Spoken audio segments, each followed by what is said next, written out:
maaf Pak. ya. Sama-sama kasusnya Pak, mohon maaf. Ya wes nilainya rendah ngono. Wes ora apa-apa. Nggih, matur suwun.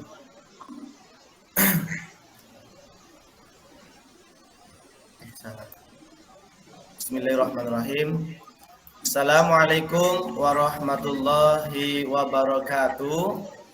Waalaikumsalam warahmatullahi wabarakatuh.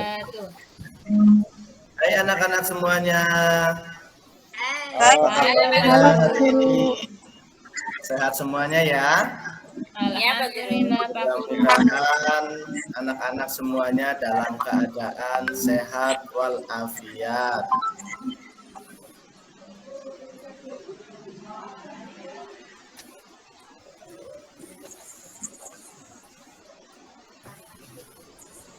Mohon maaf, screen-nya sedang.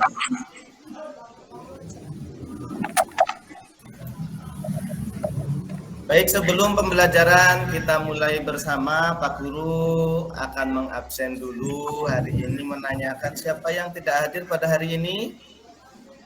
Hadir semuanya ya? Hadir semua. Alhamdulillah. Anak-anak, sebelum kita mulai belajar, mari kita berdoa terlebih dahulu yang akan dipimpin oleh Mas Jainuddin. Mas Jainuddin, ayo dipimpin berdoa.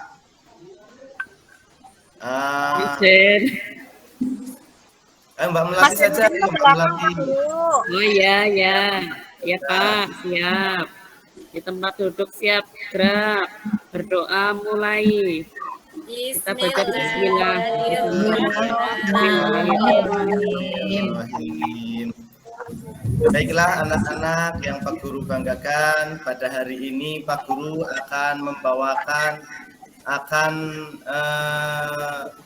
mengajarkan PAI tentang kisah seorang yang sangat istimewa. Namun sebelumnya Pak Guru akan tanya terlebih dahulu kepada anak-anak semuanya. Kira-kira anak-anak tahu enggak ini ya? Ada seorang manusia yang sangat hebat. Dia diciptakan oleh Allah, dia laki-laki, dia adalah seorang nabi dan rasul. Dia diangkat oleh Allah Subhanahu wa taala sebagai rasul dan mendapatkan julukan Rasul Ulul Azmi. Anak-anak tahu siapa dia? Ada yang tahu enggak? Nabi Ibrahim. Nabi Ibrahim, Pak Guru. Nabi Ibrahim, bagus sekali, pintar-pintar sekali anak-anak. Baiklah, kita hari ini akan belajar tentang kisah Nabi Ibrahim alaihi salam. Anak-anak yang Pak Guru banggakan, sebelum pembelajaran kita mulai, Pak Guru akan sampaikan beberapa tujuan pembelajaran kita. Yang pertama adalah membenarkan kisah Nabi Ibrahim alaihissalam. Kemudian yang kedua, menampilkan rasa ingin tahu, berani, sabar sebagai implementasi dari pemahaman kisah Nabi Ibrahim alaihissalam. Kemudian yang ketiga adalah menganalisis keteladanan dari kisah singkat Nabi Ibrahim alaihissalam. Keempat, mendeskripsikan pengertian sikap rasa ingin tahu, berani, sabar yang dimiliki oleh Nabi Ibrahim alaihissalam. Kemudian memberikan contoh cara meneladani kisah Nabi Ibrahim alaihissalam. Dan terakhir adalah menceritakan kembali tentang kisah Nabi Ibrahim alaihissalam dengan bahasa sendiri. Anak-anak yang Pak Guru banggakan, hari ini Pak Guru akan bercerita tentang sebuah kisah yang sangat dahsyat, yaitu ketika Nabi Ibrahim alaihissalam mencari Tuhan. Suatu ketika Nabi Ibrahim melihat keadaan kaumnya yang menyembah patung dan berhala, akhirnya Nabi Ibrahim merasa sangat prihatin dan bertanya dalam hati, siapakah sebenarnya Tuhan yang pantas disembah? Maka dimulailah pencarian Nabi Ibrahim terhadap Tuhan. Di waktu malam Nabi Ibrahim melihat ke langit ada bintang bergemerlapan. Kemudian Nabi Ibrahim berkata, "Wah, itu Tuhanku." Namun ketika bintang itu tenggelam, dia berkata, "Aku tidak suka terhadap yang tenggelam." Maka di hari berikutnya Nabi Ibrahim alaihissalam melihat ada bulan yang begitu besar, hebat, bagus. Kemudian Nabi Ibrahim mengatakan, "Wah, inilah Tuhanku." Namun setelah bulan itu terbenam, anak-anak, ia berkata, "Sesungguhnya aku, jika Allah tidak memberiku petunjuk, maka pastilah aku termasuk orang-orang yang sesat." Kemudian di hari berikutnya, Nabi Ibrahim melihat ada matahari yang bersinar terang. Kemudian Nabi Ibrahim mengatakan, "Inilah Tuhanku, ini lebih besar." Namun tatkala matahari itu terbenam, ia berkata, "Wahai kaumku, sesungguhnya aku berlepas diri dari apa yang kamu persekutukan. Sesungguhnya aku menghadapkan diriku kepada Roh yang menciptakan langit dan bumi dengan cenderung kepada agama yang benar, dan aku bukanlah termasuk orang yang menyekutukan Tuhan." Anak-anak yang Pak Guru banggakan, anak soleh. Iya. Iya, dari kisah tadi Nabi Ibrahim mencari Tuhan, ada sebuah keteladanan yang sangat baik yang perlu kita contoh, yaitu memiliki rasa ingin tahu yang tinggi.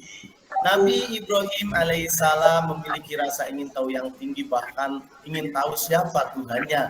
Karena pada waktu itu Nabi Ibrahim belum mendapatkan wahyu, belum mendapatkan ilham, belum mendapatkan pengetahuan tentang siapa Tuhan yang sesungguhnya. Nah, anak-anak, ada cara meneladani Nabi Ibrahim ya. Yang pertama adalah dengan cara rajin belajar agar mendapatkan ilmu yang banyak. Kemudian yang kedua, rajin membaca buku agar kita semakin banyak yang kita tahu.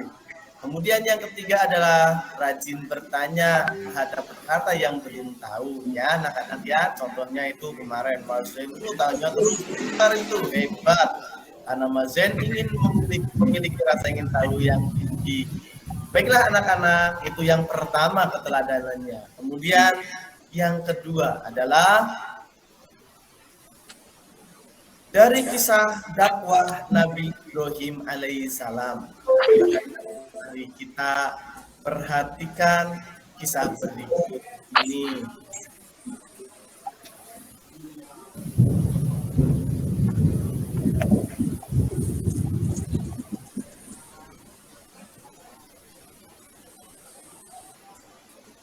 Anak-anak perhatikan ya dengan bersama ya. Dalam dakwahnya, beliau dihadang dengan persoalan yang sangat berat. Masa jahiliyah adalah masa keserakahan dan keburukan umat manusia terbesar.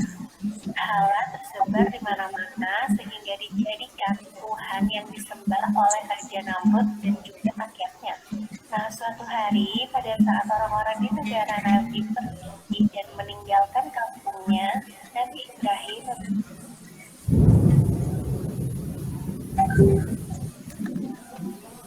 Mohon maaf ya anak-anak ya, kisahnya tadi terpotong, kita ulangi lagi. dalam menjalankan dakwahnya, beliau dihadang dengan persoalan yang sangat berat. Masa jahiliyah adalah masa keserakahan dan keburukan umat manusia terbesar. Berhala tersebar di mana-mana sehingga dijadikan Kelihatan apa anak-anak gambarnya? oleh Raja Namrud dan juga rakyatnya. Enggak, Pak. Hari pada saat orang-orang di negara Nabi pergi dan meninggalkan kampungnya, Nabi Ibrahim memiliki akal untuk menghancurkan semua berhala-berhala tersebut.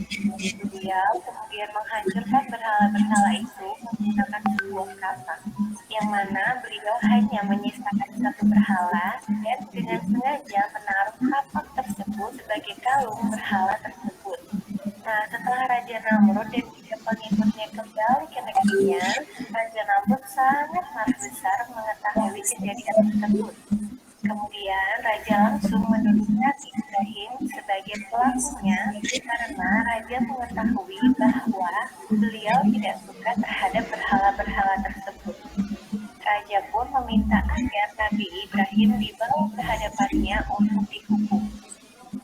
Namun Nabi Ibrahim tidak mengakui bahwa ialah yang menghancurkan berhala-berhala tersebut. Dengan kecerdasan Nabi, beliau berkata bahwa berhala besar yang berkalung kapak itulah yang menghancurkan berhala-berhala lainnya. Raja Namrud pun tertawa dan mengatakan bahwa tidak mungkin berhala batu bisa melakukan hal seperti itu. Nah, dari situlah Nabi lalu mengatakan bahwa berhala yang tidak bisa melakukan apa-apa, kenapa harus disembah? Mendengar perkataan Nabi Ibrahim tersebut, para pengikut Raja Namrud tersadar bahwa berhala yang mereka sembah selama ini bukanlah Tuhan. Raja Namrud pun semakin marah terhadap beliau. Raja memerintahkan pasukannya untuk membakar beliau hidup-hidup. Kemudian Nabi diikat di tengah tumpukan kayu, lalu Raja memerintahkan untuk menghidupkan api untuk membakar Nabi Ibrahim alaihissalam. Namun atas kuasa dan izin Allah Subhanahu wa Ta'ala, Nabi Ibrahim diselamatkan dari kobaran api yang panas tersebut. Melalui surat An-Nabiyyah ayat 69, Allah Subhanahu wa Ta'ala berfirman, kami berfirman, hai api, menjadi dinginlah dan menjadi keselamatan bagi Ibrahim. Betapa terkejutnya Raja Namrud dan pengikutnya ketika api yang besar itu padam Nabi Ibrahim keluar tanpa luka sedikit pun. Anak soleh. Siap Pak Guru. Iya, alhamdulillah tadi kita sudah menyaksikan ya kisah Nabi Ibrahim yang hebat sekali ya. Nabi Ibrahim berani untuk berdakwah kepada orang-orang yang patuh ya. Maka itu keteladanan yang kedua adalah berani, yaitu berani berdakwah. Kemudian yang kedua, Nabi Ibrahim juga berani ketika menghadapi Raja Namrud. Kemudian Nabi Ibrahim berani mengakui sebuah kenyataan besar bahwasanya Tuhan yang mereka sembah itu bukanlah Tuhan yang bisa berbuat apapun ya anak-anak ya. Dan akhirnya Nabi Ibrahim mendapatkan hukuman. Maka itulah, walaupun mendapatkan hukuman, tapi kita harus berani mengatakan sesuatu yang benar. Baik anak-anak, ada cara meneladani Nabi Ibrahim, yaitu keberaniannya. Yang pertama ya, yaitu berani maju ke depan kelas kalau diperintah oleh guru ya. Kemudian yang kedua, berani menegur teman yang melakukan perbuatan tercela. Dan yang ketiga adalah berani mengakui kesalahan. Anak-anak berani semua kan? Berani ya? Iya. Berani Pak Guru. Iya, harus berani, apalagi laki-laki, harus berani ya. Nah, yang kedua berani, dan yang ketiga adalah Nabi Ibrahim memiliki kesabaran ya, sabar dalam berdakwah, sabar ketika mendapatkan hukuman. Maka itulah kita juga harus memiliki kesabaran seperti Nabi Ibrahim alaihi salam. Anak-anak sabar ya. Hari ini juga harus sabar ya. Sabar, Pak Guru belum selesai mengajar, harus sabar mendengarkannya ya. Kemudian cara meneladani yang pertama adalah dengan cara sabar dalam belajar. Yang kedua, sabar dalam menghadapi cobaan dan masalah. Ketika ada masalah, kita harus tetap bersabar, harus dingin hatinya. Ketika diganggu temannya, harus bersabar. Dan yang terakhir, yang ketiga adalah sabar dalam mencapai cita-citanya pengen jadi polisi. Sekarang jadi polisi ya nggak bisa, kan masih kecil, nanti tunggu sudah besar, harus punya ijazah dulu, begitu ya anak-anak ya. Baiklah anak-anak, kemudian selanjutnya, nah karena kita sudah belajar tadi tentang ketiga keteladanan Nabi Ibrahim, maka Pak Guru akan memberikan tugas ya. Nanti tugasnya itu ada di link. Pak Guru juga sudah bagikan ke WA grupnya ya. Jadi nanti teman-teman kerjakan semuanya dengan benar, dengan baik, tapi Pak Guru kasih waktu. Nah, namun sebelumnya Pak Guru akan ingatkan lagi, ada 3 keteladanan Nabi Ibrahim alaihissalam. Yang pertama apa tadi ya Mbak Munaja? Yang pertama tadi apa ya? Iya Pak Guru. Jadi yang pertama keteladanan Nabi Ibrahim apa ya Mbak Munaja? Sabar dalam menghadapi cobaan Pak. Oh, pinter. Tapi itu nomor 3 loh ya. Ya nggak apa-apa kan. Ayo. Nomor 1 dulu tadi juga belum. Mbak Putri, nomor 1 tadi apa ya? Apa ya Pak Guru, lupa. Ya tadi ya kasih ke nonton cerita ya. Iya, Kalenan lah, guru. Saya Pak Guru. Saya Pak Guru. Ingatkan lagi. Pak Guru, Rian. Jawab Pak Guru. Sekali lagi ya. 1, memiliki rasa ingin tahu yang tinggi. Yang kedua, berani. Dan yang ketiga adalah sabar. Karena Pak Guru sudah sebutkan 3-tiganya, maka anak-anak sudah harus bisa menyebutkannya. Baik, yang pertama coba tadi ulangi lagi ya. Saya Pak Guru. Zainuddin ya. Ya, 3-tiganya 1, rasa ingin tahu. Yang kedua, berani. Ketiga, sabar. Oke, hebat Mas Zainuddin. Tepuk tangan. Baik, selanjutnya nanti tolong itu tugasnya dikerjakan. Pak Guru akan cek kalau yang sudah dan yang belum. Nah, yang terakhir, Pak Guru juga ada tugas kedua ya buat anak-anak. Tugasnya adalah Pak Mustafa, mohon maaf habis. Oh iya. Baiklah, karena waktunya sudah habis, mari kita tutup pembelajaran kita dengan berdoa. Hari ini yang memimpin doa adalah tadi Mas Zainuddin, tadi belum memimpin, yuk. Ya, boleh Pak Guru. Mari teman-teman, ya, untuk mengakhiri pembelajaran hari ini kita membaca hamdalah bersama-sama. Alhamdulillahirabbil alamin. Terima kasih Mas Zainuddin. Pak Guru akhiri pembelajaran kita. Jumpa lagi di hari yang akan datang. Assalamualaikum warahmatullahi wabarakatuh. Waalaikumsalam warahmatullahi wabarakatuh.